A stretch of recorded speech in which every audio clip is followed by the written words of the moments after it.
Welcome to Missing the Mark, where we look for meaning in strange places. I'm Christopher. Today I'd like to talk about the idea of admitting that you're weird. Now, this was actually inspired by an essay I read from a fellow by the name of Ed Latimore, who's a professional boxer and physicist and one or two other things, I think. Ed Latimore on Twitter. I recommend following him. Very interesting account. Also has a blog. And it was actually in a blog post called 5 Things I Learned from Growing Up in the Hood. One of those lessons I found interesting and in a sense resonant. And wanted to say, and then there's something that sort of follows or is connected to it in my mind that I want to talk about a little bit. So I'm just going to read the little point that particularly caught my attention, which is, it's actually lesson number 1. Good manners go a long way. I fought a lot as a kid. That's just par for the course growing up in the hood. I would have fought a lot more if it wasn't for one simple phrase. My bad. For those of you that don't speak hood, my bad is the equivalent of saying, I'm sorry. You bump somebody in a crowd? My bad goes a long way. Step on someone's foot in a crowded bus. Dude might get mad, but you can cool it quick by just saying, my bad. Say something a little too offensive that gets guys in the mood to fight? Just say, my bad, and dial it down. It's amazing what an apology can do to cool tempers in the hood. Now, I didn't grow up anywhere near the hood or housing projects or anything. But I've still found that basic theme to be very applicable in life. That if you are willing to admit error, where that would be the accurate, truthful thing to do, it actually goes a long way to smoothing human interaction. This actually has a lot of applicability in business, in a professional life. Because the thing about professionals is, by and large, we're all there simply to earn our living. We're there to make money by solving problems.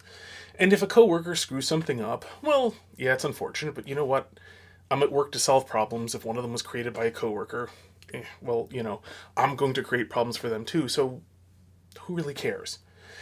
That can get excessive, obviously. If you're incompetent at your job, you create more problems than you solve, but, well, then, move on for everybody's sake, very much including your own. But most people, I think, are at least reasonably competent at their jobs. And so, they solve more problems than they cause. So if you cause a few problems, well, everyone else does too. And the thing is, when you're telling people about it, you simply tell people, especially if you're telling them early, well, it's an easy problem to fix. I screwed up, did this, caused this problem, here's what we need to do to fix it. Or even if you don't know how to fix it, but here's the problem I caused.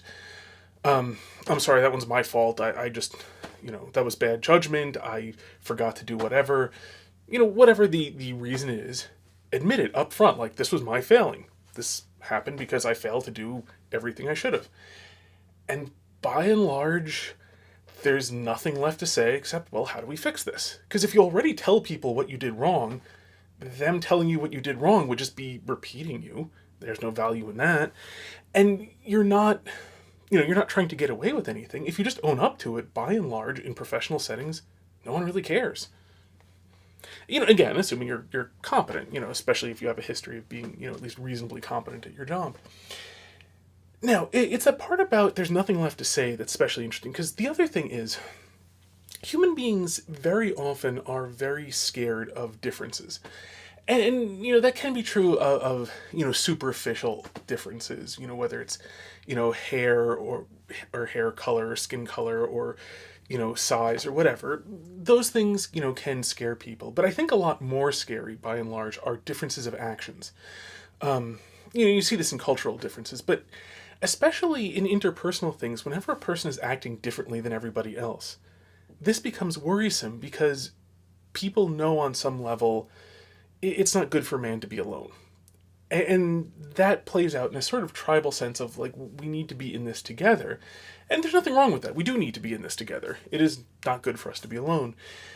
But the thing is, not all differences are rejection, and yet all differences can be feared to be rejection. And so there's a particular example, I think, which is very illustrative of this phenomenon and a very productive way of dealing with this particular issue. And to preface, I'm not talking about anything where a person is accusing you of something you didn't in fact do. If somebody's accusing you of a crime, the productive way of dealing with it is to deny it and, depending upon the circumstances, be willing to fight them in whatever manner appropriate. whether with words or with other things, depending on particular circumstances. If somebody's attacking you, then defend yourself, etc. I'm not talking about anything like that. I'm not talking about unjust accusations. I'm talking about where people notice that you are different and are defensive against this. And so, this is my hunting bow. You can actually see the limbs are a different color because I had replaced them. Originally, it was a 60-pound. It had a 60-pound pull, draw weight, more properly, and I upgraded the limbs to have an 80-pound draw weight. I actually had gotten it all the way up to about 82 at one point, but then the string stretched and they couldn't quite get it back. Anyway, this is very unusual for those of you who aren't into archery.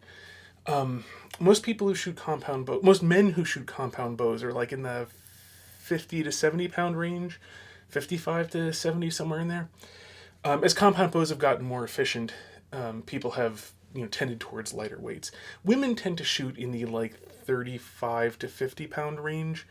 And again, there's overlap and so on. You'll find men shooting in 40. You'll find women shooting up into around 60. And then there are statistical outliers. I'm sure there's at least a few women in the world who'll draw 80-pound bows or more. By and large, in these sort of highly efficient compound bows, with the highly designed cams and so on, that this one shoots, its nominal shooting is about 330 feet per second. I use heavy arrows, so it's slower. But anyway, they don't tend to go above 80. A lot of manufacturers only make them up to 70 because 80 is just not that common. And the fun, you might ask, like, well, if a lot of people shoot 70-pound bows, is 80 really that much higher? It's only, like 12 or 13% more. And the answer is actually kind of yeah, because it has to do with 1 rep max and how many reps you can do of lifting weights close to your 1 rep max. Because the thing is, if you go down a little bit from your 1 rep max, you can do, 2 or 3 reps. And the thing about archery is you want to shoot lots of arrows, especially in practice. You want to shoot, hundreds of arrows over the course of an hour.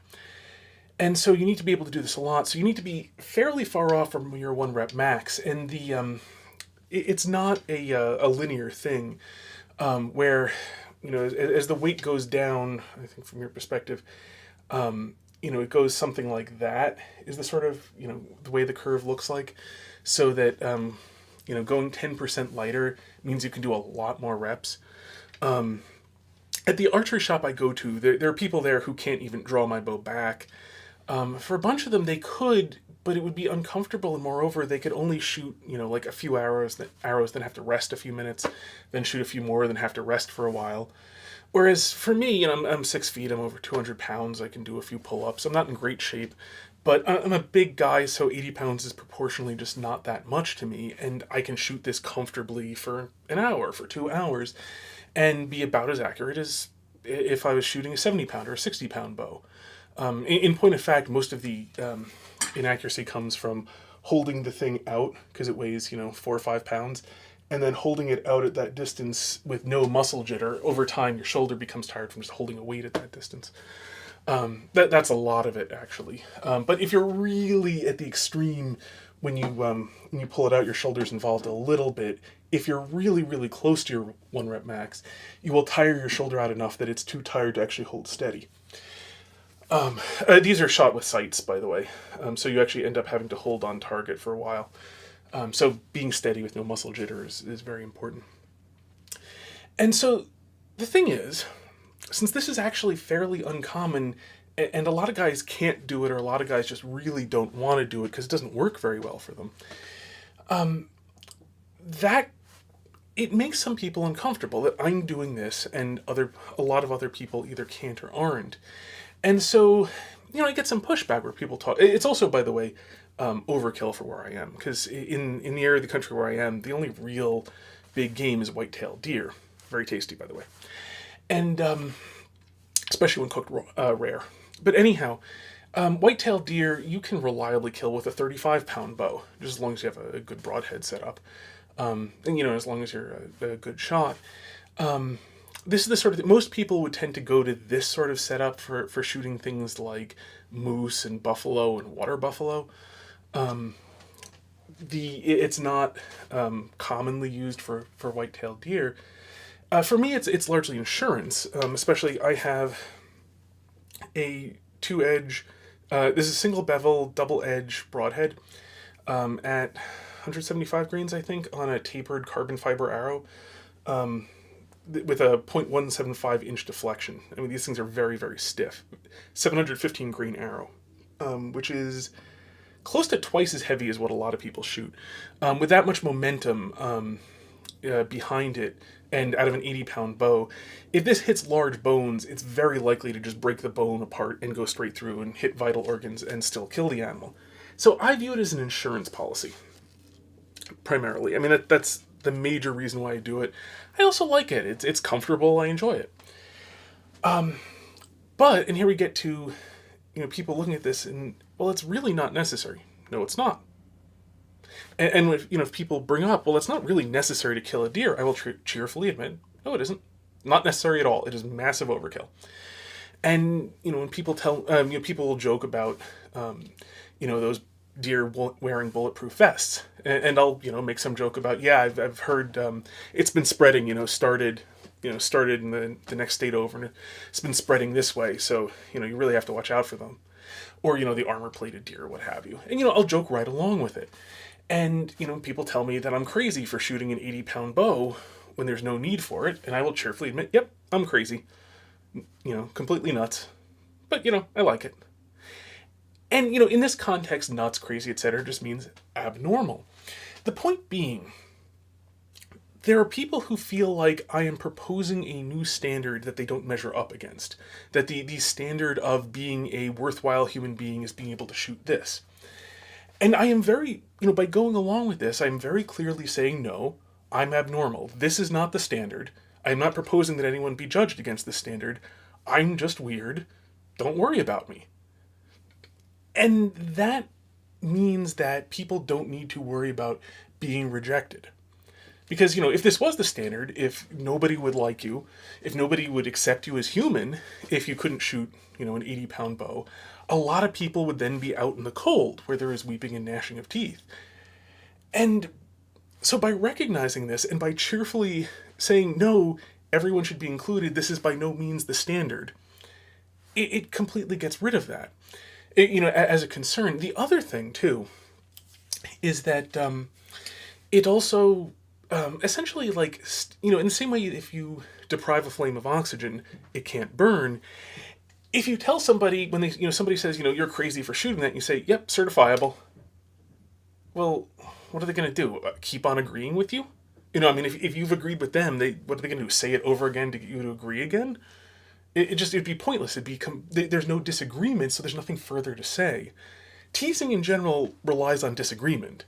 If you agree with people, you leave them absolutely nowhere to go.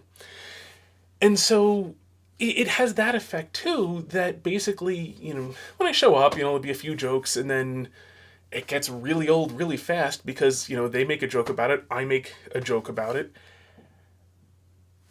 What are you going to do? Keep on beating the same joke where everybody is in agreement? It'd be kind of absurd. And so it just moves right along, and then basically fall into just being, one more person, one of the people there. And, by virtue of admitting that I am abnormal, I become normal in the sense of everyone forgets about the abnormality because it's abnormal and just move on because we have plenty in common because, we all shoot with sights and we all shoot with trigger releases and, just the various things, tracking a deer is the same no matter what bow you shoot and so on. And so for everything where I'm not abnormal, I am now accepted essentially as normal because no one needs to be defensive against me. So it's an interesting life lesson that if people are making fun of you for being abnormal, one of the best ways to make it stop is to just agree with them. Now, it does kind of require you to be content with being abnormal. I may have an advantage there in that I've been statistically unusual. I've been abnormal. I've been weird all my life. I was used to that as a kid. I'm used to it as an adult. It's completely normal for me. And I have plenty of experience of, some people won't like me because of it, and some people won't care. And, well, that describes everyone anyway. So, I've got a lot of experience at being able to just cheerfully say, yep, I'm weird. But if you don't, try it sometime if this is a problem that you run into. you might well find it actually makes things a lot better. So, and just to be clear, I'm only talking about being honest. What I'm talking about really is just being very forthright and very bluntly honest. Somebody says you're weird, and you are, say, yeah, I am. Nowhere to go from there, so they'll just move on to something else you can talk about. In which case, if you're talking about other things, there's no difference between you and someone they didn't say is weird. So, anyway, just in case this helps anybody, there you go. Something worth trying if that's the sort of problem you run into. So, anyway, until next time, may you hit everything you aim at.